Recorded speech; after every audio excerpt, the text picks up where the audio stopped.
The stars looked cold and distant from the observation deck of Lunar Command. Susan Miller pressed her hand against the thick glass, watching as transport ships departed for the outer colonies. Each vessel carried families fleeing Earth before the Carthaxian Empire arrived. 3 months. That was all the time humanity had left before the invasion fleet reached the solar system. Susan turned away from the window when she heard the door slide open. Admiral Frank Howard entered, his uniform crisp despite the late hour. The lines on his face seemed deeper than they had been yesterday. "Commander Miller," he said with a nod. "You're up late." "Couldn't sleep, sir." Susan gestured toward the departing ships. "How many will get away before they arrive?" "Not enough." Frank joined her at the window. "Maybe 30% of our total population if we're lucky. The rest will have to take their chances here." Susan had seen the intelligence reports. The Carthaxian warships had destroyed 3 major galactic federations in the last 17 years. Their quantum singularity drives gave them speed that human ships couldn't match. Their weapons could turn continents to ash within hours. Conventional military doctrine said Earth didn't stand a chance. "The council meeting ended an hour ago," Frank said. "They've made their decision about Project Thunderchild." Susan felt her heart rate increase. She had dedicated the last 5 years of her life to the classified project. And they've approved deployment. Those 3 words changed everything.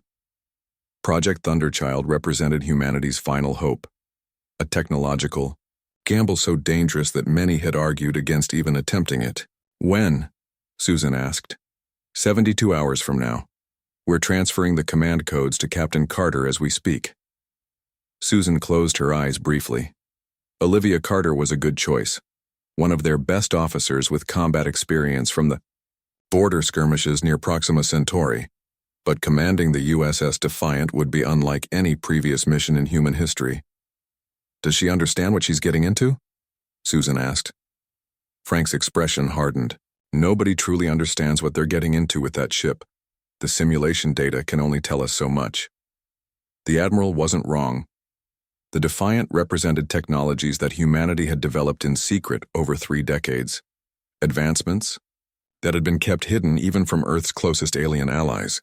The ship's Hawking-Lau drive could bend space in ways that theoretically made faster than light travel possible, without the massive energy requirements of conventional engines. Its phase-shift defense system could, again, theoretically, make the vessel temporarily exist out of sync with normal spacetime, rendering it invulnerable to enemy weapons. Theoretically. The test runs in the Kuiper Belt were successful, Susan reminded him. All systems performed within acceptable parameters. "Test runs aren't combat," Frank replied. "And we're sending 1 ship against an empire that controls nearly 1/3 of the galaxy." The observation deck fell silent as they both considered the magnitude of what they were attempting. 1 human battleship against hundreds of Carthaxian warships. The odds seemed impossible. Susan's communication device buzzed. She glanced at the message and straightened her shoulders. "Captain Carter has arrived at the lunar shipyard. She's requesting my presence during the final system checks." Frank nodded. "Go. I'll inform the President that we're proceeding as scheduled." Susan made her way through the corridors of Lunar Command toward the underground transport system. The maglev train would take her directly to the classified shipyard where the Defiant waited. As the train accelerated through the tunnel beneath the lunar surface, Susan reviewed technical specifications on her tablet. The shipyard came into view as the train emerged from the tunnel. Despite having seen it dozens of times, Susan still felt awe at the sight of the massive structure built into the side of a lunar crater. Its true purpose had been disguised as a mining operation for years. After passing through 3 security checkpoints, Susan finally reached the main hangar.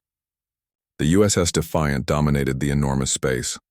Unlike the sleek white vessels typical of Earth's fleet, the Defiant's hull was matte black, absorbing light rather than reflecting it. Its angular shape defied conventional starship design philosophy, prioritizing function over aesthetics. Captain Olivia Carter stood on the observation platform, studying the ship that would soon be her responsibility. She turned as Susan approached. "Commander Miller," Olivia said, offering a salute. Your creation is impressive. Not just mine, Susan replied. This represents the work of thousands of engineers and scientists. I just helped coordinate their efforts. Olivia nodded, turning back to look at the Defiant. Is it true what they say? That the gravitational weapons can collapse a star? That capability has been greatly exaggerated, Susan said carefully. The gravitational disruption cannons are designed to target the quantum singularity drives that power Carthaxian vessels. When struck, the drives implode, creating a localized effect that destroys the target ship from within. We cannot and would not develop weapons capable of destroying entire star systems. But we could have, Olivia said. It wasn't a question. The technology could be modified for such purposes, yes. That's part of why Project Thunderchild has remained so classified. The ethical implications alone. Olivia's eyes remained fixed on the ship. I've studied the mission parameters. Penetrate Carthaxian space, disrupt their command structure, gather intelligence on their homeworld's location, evaluate their weaknesses. She finally looked at Susan. You realize this is essentially a suicide mission. Susan didn't insult the captain's intelligence by denying it. The Defiant gives you a fighting chance. More than that, it gives humanity a fighting chance. Without it, Earth falls within months. The shipyard's chief engineer, Alan Martinez, joined them on the platform. His dark hair was disheveled, and he looked like he hadn't slept in days. Final. Diagnostics are complete, he reported. All systems are green. The ship is ready. Susan noticed that Alan's hands were shaking slightly. Like her, he had devoted years to the Defiant's creation. Seeing it deploy was both triumphant and terrifying. How's the crew? Susan asked Olivia. 117 of Earth's finest. Every one of them volunteered knowing they might never return. Olivia's voice carried pride. They're boarding now. Through the hangar windows, Susan could see distant flashes of light. The Carthaxian fleet engaging Earth's outer defense stations near Neptune. The enemy approached faster than expected. We're out of time, Alan said quietly. Olivia straightened her uniform. Then I should get to my ship. Susan impulsively reached out and grasped the captain's arm. Remember, the Defiant is more than just our most advanced weapon.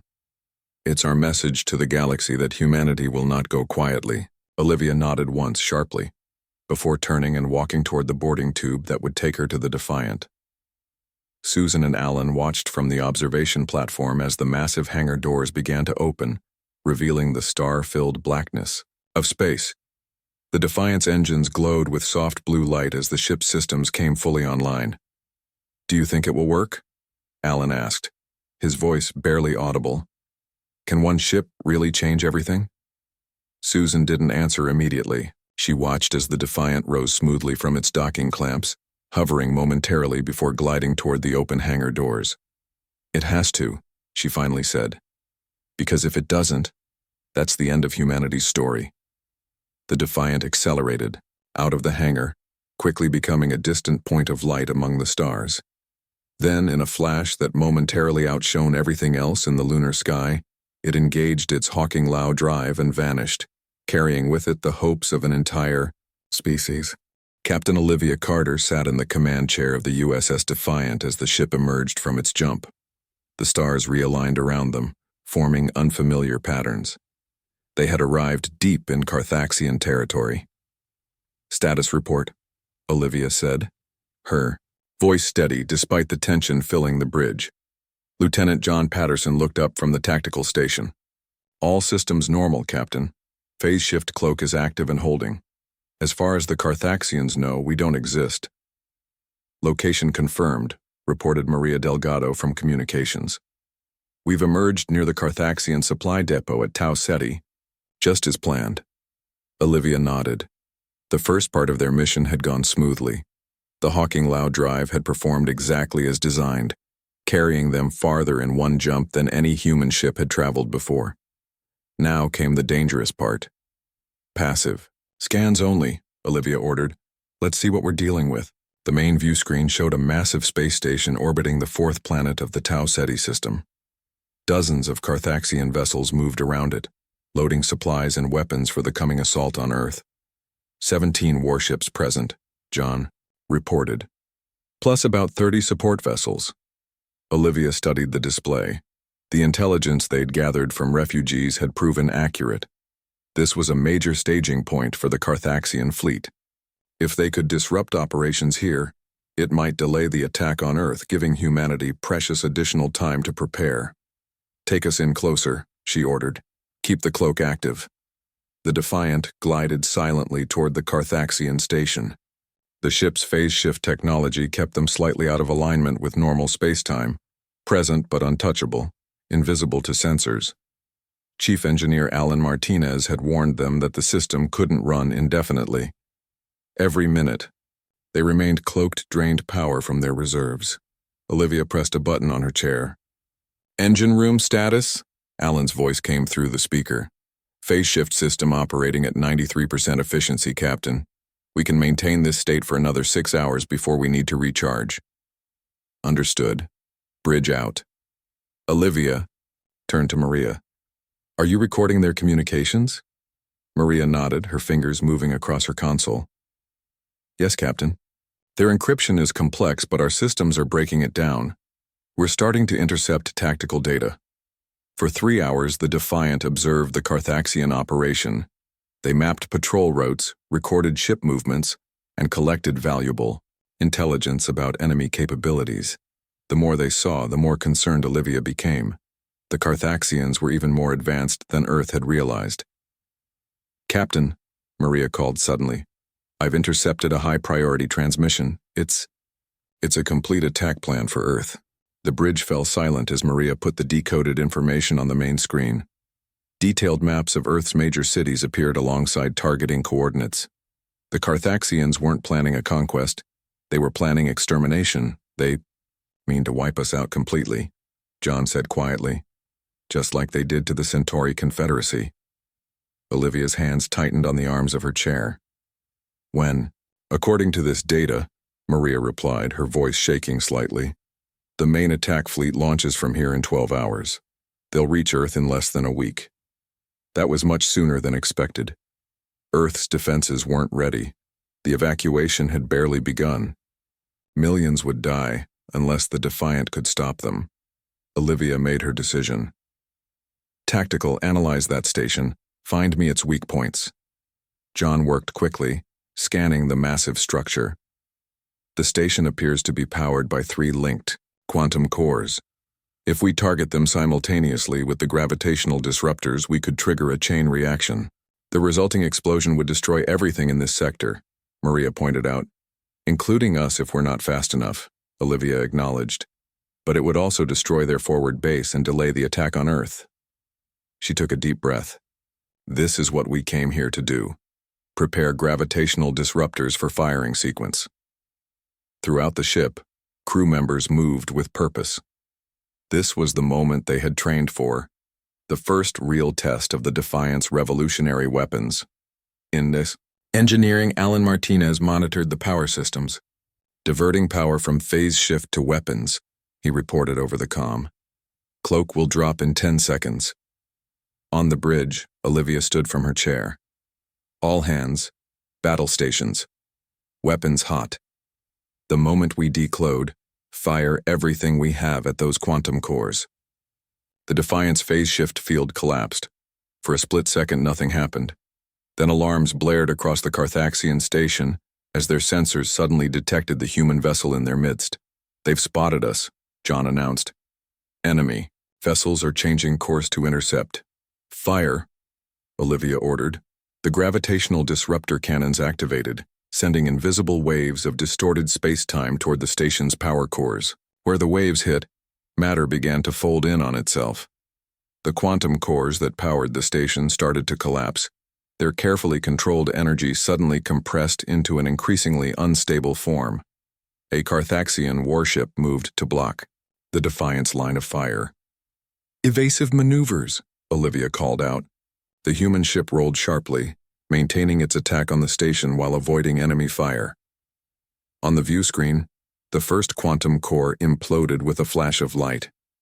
The station began to list to one side as power failed throughout its structure. The other cores are destabilizing, John reported. Chain reaction beginning. Get us out of here, Olivia ordered. Full power to the Hawking Lao drive. The Defiance engine surged as the ship accelerated away from the doomed station.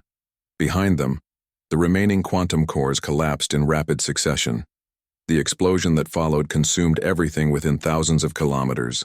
The station, the supply ships, and most of the Carthaxian warships. The shockwave hit the Defiant just as the Hawking Lao drive engaged. The ship shuddered violently as it jumped into faster-than-light travel. Alarms sounded throughout the vessel. Damage report, Olivia called out, picking herself up from the floor where the impact had thrown her. Hull breach on Deck 3, Maria reported. Emergency force fields are holding, minor damage to the sensor array. The Hawking Lao drive is showing strain. Alan's voice came over the comm. We pushed it too hard. We'll need to make repairs before we can jump again. Olivia nodded grimly. Take us to the secondary rendezvous point. We'll hide in the asteroid field there while we make repairs. As the Defiant slowed from faster-than-light speed, the crew took stock of their situation. They had struck the first blow against the Carthaxian Empire, destroying a major supply depot and delaying the attack on Earth. But they had also revealed themselves. The element of surprise was gone. They'll be hunting for us now, John said quietly. Let them come, Olivia replied. We've proven the Defiant's weapons work against Carthaxian technology. That's more than any other species has managed in 17 years. The ship settled into the shadow of a large asteroid, powering down all non-essential systems to avoid detection. As the crew began repairs, Olivia recorded a message to be transmitted to Earth through encrypted channels. This is Captain Olivia Carter of the USS Defiant. First engagement with enemy forces successful. Carthaxian supply depot at Tau Ceti destroyed. Attack on Earth delayed but not prevented. Request permission to proceed deeper into enemy territory. We have proven that the Carthaxians can bleed. Now we must show them that they can fall. As the message was sent, Olivia looked out at the stars that surrounded them. Stars controlled by an enemy that had never known defeat until today. The Defiant had changed everything. For the first time since the Carthaxian Empire began its expansion, a single ship had struck back and survived. The hunt was on, and humanity had just proven it would not be easy prey. 3 weeks had passed since the Defiant's attack on the Carthaxian supply depot. The human battleship moved silently through the Arcturus system, its phase shift cloak once again operational after extensive repairs. The crew worked with quiet efficiency, their initial victory having boosted morale despite the dangers that surrounded them. Olivia studied the tactical display in her ready room. Red markers indicated known Carthaxian patrols. There were more of them now. The enemy had diverted significant forces from the Earth invasion fleet to hunt down the vessel that had dared to strike them. A soft chime announced John Patterson's arrival. The tactical officer looked tired but determined as he entered with a data tablet. The latest intel analysis, Captain, he said, handing her the device. We've intercepted communications from 3 different Carthaxian command ships. They're calling us the Ghost Vessel now. Olivia allowed herself a small smile. Good. Let them worry about ghosts while Earth prepares its defenses. There's more, John continued. We've identified unusual communications traffic directed toward a system designated LZ549. It doesn't appear on any of our star charts. A hidden system? Olivia raised an eyebrow. Possibly. The communication patterns suggest it might be something significant. Perhaps a major military installation or their homeworld, Olivia finished. Finding the Carthaxian homeworld had been one of their primary mission objectives. In 17 years of brutal expansion, the Empire had kept their origin point secret, giving them a safe harbor that no enemy could target. Olivia tapped her communication panel. Bridge, set course for system LZ549. Best speed but maintain phase shift cloak. Aye, Captain, came the response. John looked concerned. The Hawking Lao drive is still operating at reduced efficiency after the damage we sustained. I'm aware of the risks, Lieutenant, Olivia said, but this might be our best chance to gather intelligence on their central command structure. The Defiant's journey to the mysterious system took nearly 30 hours. As they approached, Maria Delgado called Olivia to the bridge. "Captain, you need to see this," she said, as the main view screen activated. The image showed a star unlike any they had encountered before. It glowed with an unnatural purple light, surrounded by what appeared to be massive artificial structures. "What are we looking at?" Olivia asked. Alan Martinez had joined them on the bridge, his expertise needed to interpret the unusual readings. "They've built a Dyson swarm around the star," he explained. "Those structures are capturing nearly 80% of the star's total energy output." That's how they power their empire, John realized. A single star providing energy for fleets across a third of the galaxy. Olivia leaned forward. "Can we get closer?" The Defiant moved toward the massive energy collection system. As they approached, they detected hundreds of Carthaxian vessels patrolling the area. This was clearly a location of enormous strategic importance. "I'm picking up something else," Maria reported, her voice tense. "A planet on the far side of the star. The communications traffic is centered there." Olivia made her decision. "Take us in. Full sensor sweep of that planet." The Defiant slipped past the Carthaxian patrols, its phase shift technology keeping them invisible as they approached the mysterious world. When it came into view, the bridge crew fell silent. The planet was covered with massive cities that spanned entire continents. At its north pole stood a structure so large it was visible from orbit, a towering spire that reached into the upper atmosphere. "That's it," Olivia said quietly. "The Carthaxian homeworld." "And that must be their central command," John added, pointing to the spire. "The nexus of their entire communication network." Alan studied the sensor readings with growing excitement.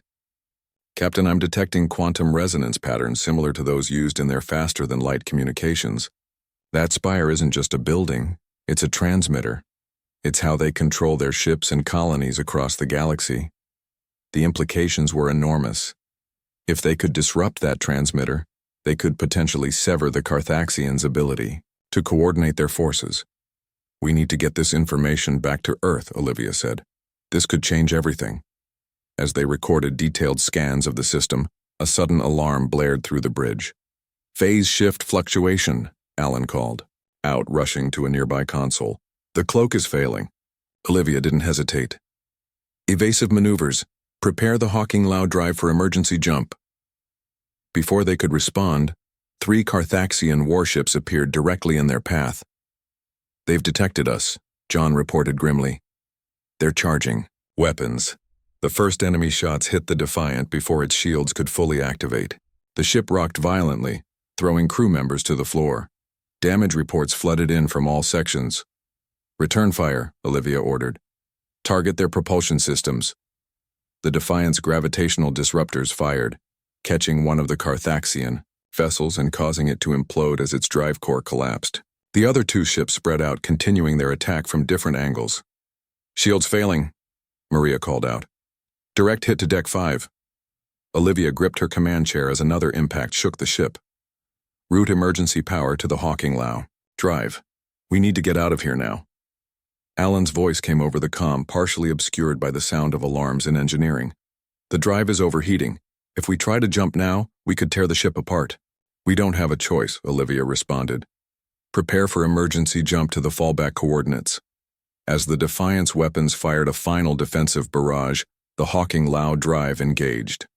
Space warped around the damaged vessel, pulling it away from the Carthaxian homeworld just as more enemy ships arrived. The jump was violent and unstable. Warning lights flashed across every console on the bridge. The ship shuddered as if it might break apart at any moment. When they finally emerged from the jump, emergency systems were blaring throughout the vessel. Smoke filled the bridge as damaged circuits overloaded. "Damage report," Olivia called out, helping Maria back to her station. John checked his console, which was only partially functional. "Heavy damage to all systems. The Hawking Lao drive is offline. Hull breaches on decks 3, 5, and 7. Emergency force fields are holding, but we're leaking atmosphere." "Casualties?" Olivia asked, dreading the answer. 12 injured, 3. Maria paused, her voice breaking slightly. 3 dead. Olivia allowed herself a moment of silence for the fallen crew members. They were the first deaths since the mission began. She knew they wouldn't be the last. "Where are we?" she finally asked. Alan's voice came over the comm system, weak but determined. "We're in the Epsilon Indi system, Captain. About 20 light-years from the Carthaxian homeworld. The good news is we made it out. The bad news is the Hawking Loud drive suffered catastrophic damage during the jump. It'll take at least a week to repair, maybe longer. And the phase shift. Cloak? Completely offline. We're visible to anyone who looks our way." Olivia absorbed this information grimly. They had discovered the Carthaxian homeworld and identified a critical vulnerability, the Central Command Spire. But now they were damaged, visible, and unable to jump to safety if detected. "Begin repairs immediately," she ordered, "and prepare a data package with everything we've learned about the Carthaxian homeworld. Use the quantum entanglement communicator to send it to Earth. Even if we don't make it back, they need this intelligence." As the crew set to work, Olivia looked out at the stars surrounding them. They had struck the first blow at Tau Ceti. Now they had discovered the heart of the enemy's empire. The next phase would be the most dangerous yet, surviving long enough to use this knowledge. The hunt had intensified, but so had the stakes. The USS Defiant drifted in the shadow of a large asteroid in the Epsilon Indi system. 9 days had passed since their narrow escape from the Carthaxian homeworld. Repair teams worked around the clock, trying to restore the ship's damaged systems. The hull had been patched, but the Hawking Loud drive remained offline, and the phase shift cloak was operating at minimal capacity. In engineering, Alan Martinez hadn't slept for nearly 30 hours. His hands were steady as he reconnected power, couplings beneath the main drive console, but dark circles under his eyes betrayed his exhaustion. "Try it now," he called to his assistant. The drive hummed briefly to life, then sputtered and went dark again. Alan sighed and reached for another tool. "Chief," his assistant said hesitantly, "maybe you should rest. You can't fix this if you collapse." Alan shook his head. "Every hour we stay here increases our chances of being discovered. We need that drive operational." On the bridge, Olivia reviewed the latest sensor reports. John Patterson stood beside her, his expression grim. 3. Carthaxian patrol groups within sensor range, he reported. "They're expanding their search patterns systematically. I estimate we have less than 12 hours before they sweep this sector." Olivia nodded. The quantum entanglement communicator had successfully transmitted their findings about the Carthaxian homeworld to Earth. At least that part of their mission was complete. But without a functioning Hawking Loud drive, they couldn't return home or escape if discovered. "What about conventional engines?" she asked. "Operational, but limited. We could reach the edge of the system in about 6 hours, but without FTL capability, we'd be easy targets." Olivia's communication panel chimed. "Captain," Maria's voice came through, "we're receiving a wideband transmission from the Carthaxians. They're broadcasting on all frequencies." "Put it through," Olivia ordered. The main screen activated, showing a Carthaxian commander. The alien's scaled face and glowing yellow eyes filled the display. When it spoke, the ship's computer translated. "Attention, crew of the human vessel designated Defiant. Your location has been determined. Your ship is damaged. You cannot escape. Surrender now and your deaths will be swift. Resist, and we will ensure your suffering serves as a lesson to all who oppose the Carthaxian Empire." The message repeated 3 times before cutting off. "They're bluffing," John said. "If they knew exactly where we were, they wouldn't be broadcasting. They'd just attack." "Agreed," Olivia replied. "But they know we're in this system. We're running out of time."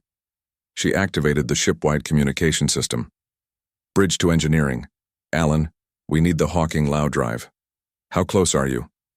Alan's tired voice responded, "The primary power couplings are fused beyond repair. I can reroute through the secondary systems, but it will only give us enough power for 1 jump, maybe 2.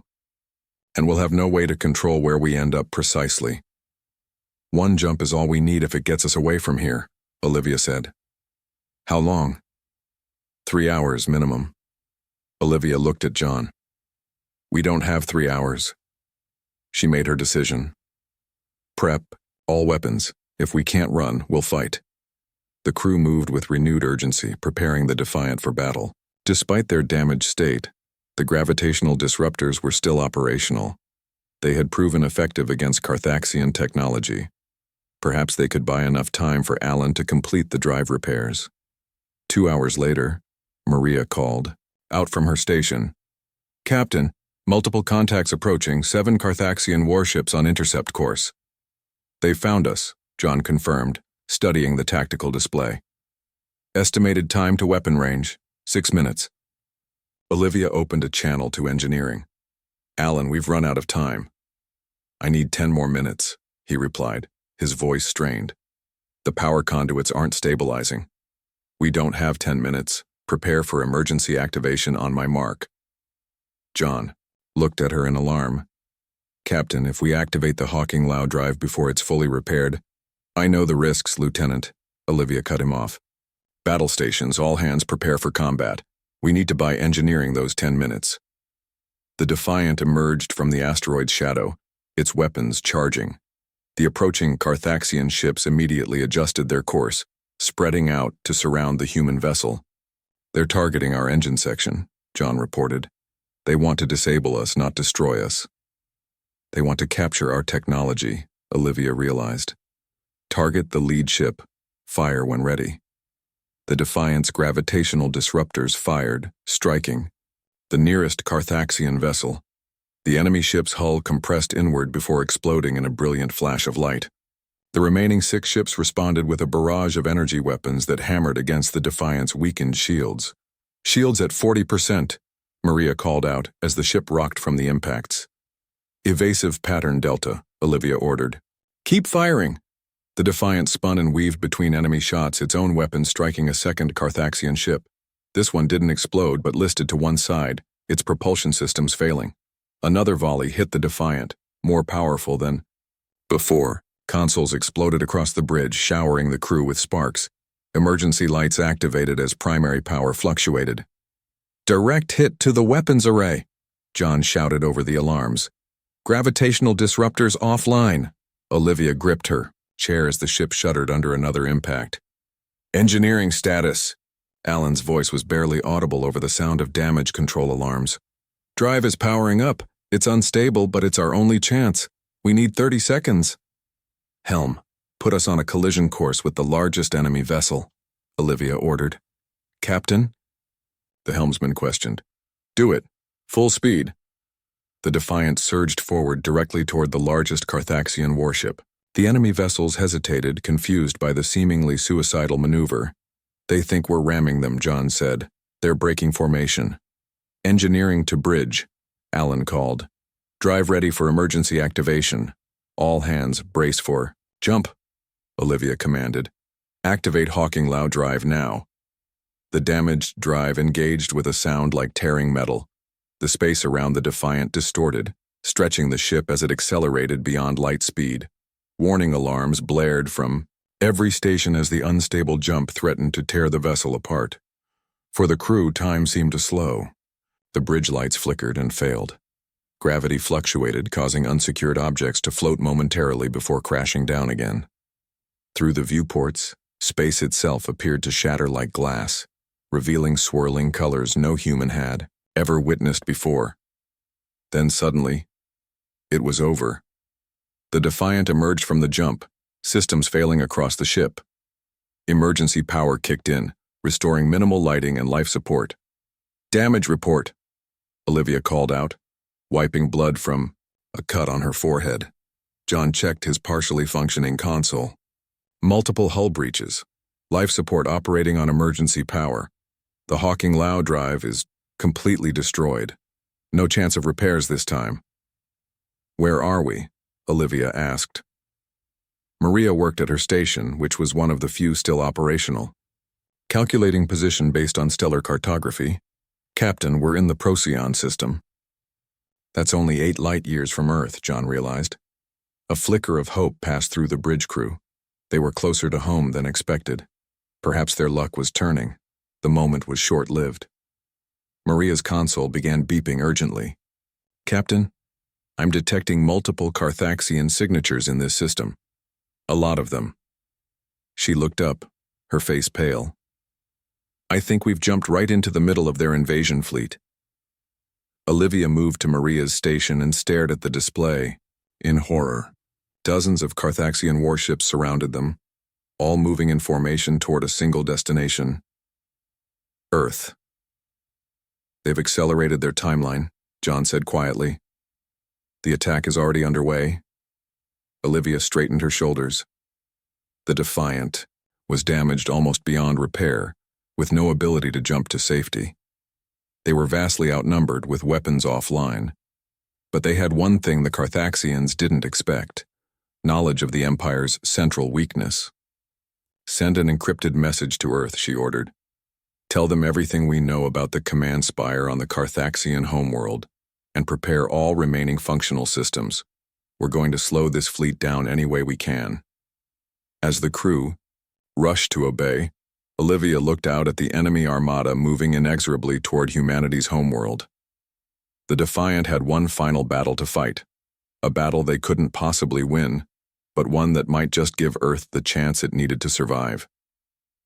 The USS Defiant drifted silently among the massive Carthaxian invasion fleet. The human battleship's emergency power systems kept life support functioning, but little else worked properly. Most of the crew had moved to the central sections of the vessel where the hull remained intact. Repair teams worked desperately to restore weapons and propulsion. On the bridge, Olivia Carter watched the enemy ships on the few functioning screens. The Carthaxians were moving in a standard attack formation, seemingly unaware that the damaged human vessel floated among them. Our signal got through to Earth, Maria reported from her communication station. Admiral Howard confirms receipt of all data regarding the Carthaxian homeworld and command spire. Olivia nodded. That was something, at least.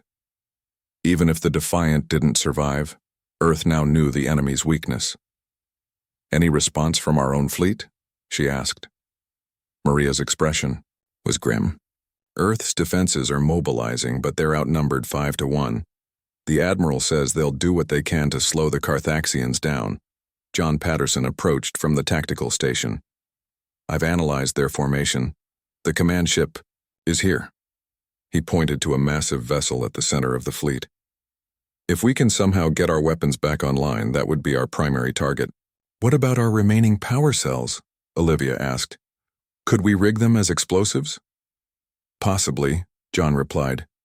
But we'd need to get close enough to deliver them manually. Alan's voice came through the comm system. Captain, I think I've got something.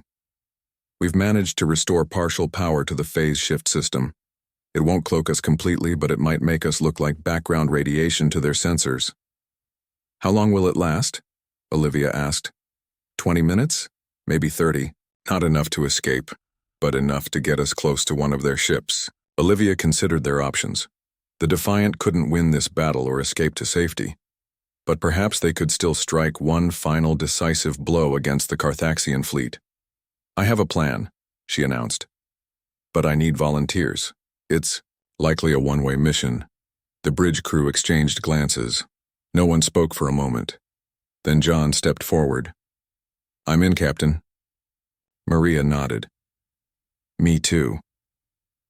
Over the next hour, more crew members volunteered. Together, they prepared the remains of the Defiant for its final mission.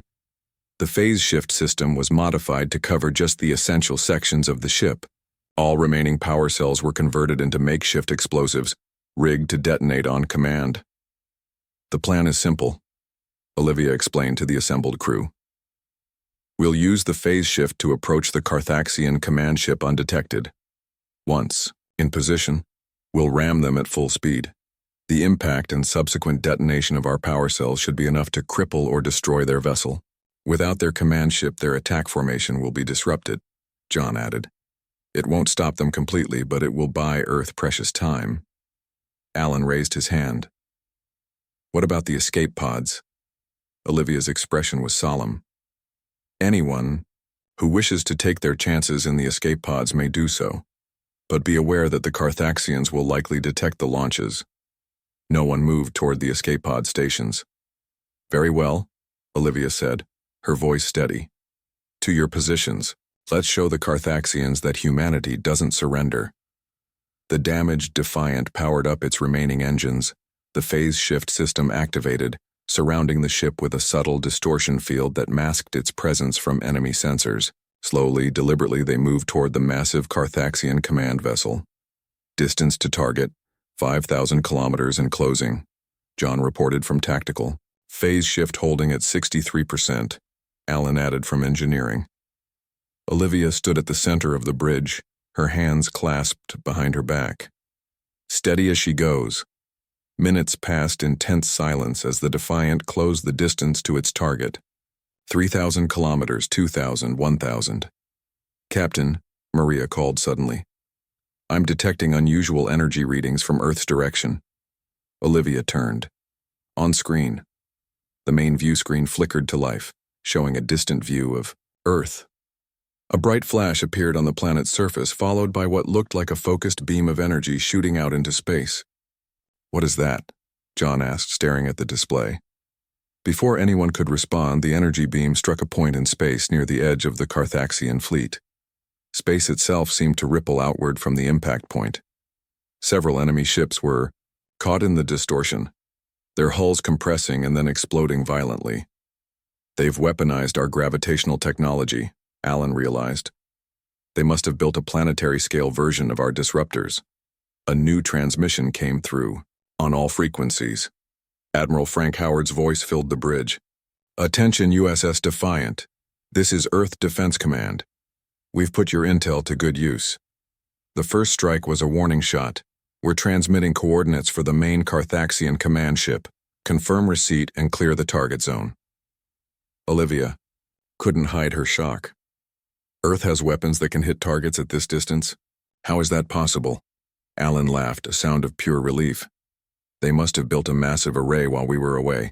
The plans were theoretical before we left. A planetary defense system using multiple gravitational disruptors linked together. Confirming. Target coordinates, John said, sending the data back to Earth. Altering course to clear the impact zone. The Defiant changed direction, moving away from the Carthaxian command ship as quickly as its damaged engines allowed. On the view screen, they watched as another more powerful energy beam launched from Earth. It struck the Carthaxian command vessel directly. The massive ship imploded, its quantum singularity drive collapsing in on itself and creating a brief, intense gravitational distortion that pulled in several nearby ships. The Carthaxian fleet's neat formation dissolved into chaos. Some ships attempted to regroup while others began firing randomly, unable to coordinate without their command center. Earth Defense Command to Defiant, Admiral Howard's voice came through again. The Carthaxians are in disarray. We're detecting multiple ships breaking formation and retreating. But our work isn't done yet. We've analyzed your data on their homeworld. A second battle group is preparing to strike directly at their command spire. Olivia felt a surge of hope. You have a second battle group with these capabilities? Not exactly, Howard replied. But we've managed to retrofit 6 of our destroyers with prototype Hawking Lao drives. They're preparing to jump directly to the Carthaxian homeworld. Your mission data made this possible, Defiant. For the first time in weeks, the bridge crew of the Defiant allowed themselves to smile. Their seemingly suicidal mission had given Earth exactly what it needed: the location of the enemy's central weakness and proof that their technology could be defeated. What about us, Admiral? Olivia asked. The Defiant is severely damaged. We have multiple hull breaches and no FTL capability. Hold position, Howard responded. We're sending rescue vessels to your coordinates. Just stay alive a little longer. Captain, you and your crew are coming home. As the Carthaxian fleet scattered in disarray, the crew of the Defiant watched Earth's defense forces move to engage the remaining enemy ships. The battle was far from over, but the tide had turned. Olivia looked around at her exhausted, injured, but undefeated crew. We did it, she said simply. One ship against an empire, and we changed everything. 3 weeks later, the Defiant was towed into Earth orbit. Its hull was scarred and broken, systems beyond repair. but intact enough to bring its crew home, safely. As they approached the orbital shipyards, they received word that the strike against the Carthaxian command spire had been successful. Without their central communication nexus, the Empire's forces across the galaxy had fallen into disorganization and retreat. The galactic terror that had lasted 17 years ended not with the fall of humanity, but with its most improbable victory. In the years that followed, as Earth led the formation of a new alliance of liberated worlds, historians would point to the Defiance mission as the turning point, the moment when one damaged battleship proved that even the most powerful empire could fall when faced with human determination and ingenuity. In the observation lounge of Lunar Command, Susan Miller stood beside Admiral Frank Howard, watching as the battered Defiant was carefully guided into dock. Despite all logic and probability, the ship had returned. "One ship," Howard said quietly. "You were right, Susan. One ship was all we needed." Susan smiled as she watched Captain Olivia Carter and her crew disembark, heroes returning from a mission that had saved not just Earth but countless worlds across the galaxy. "Not just one ship," she corrected him. "The right ship, with the right crew, at exactly the right time."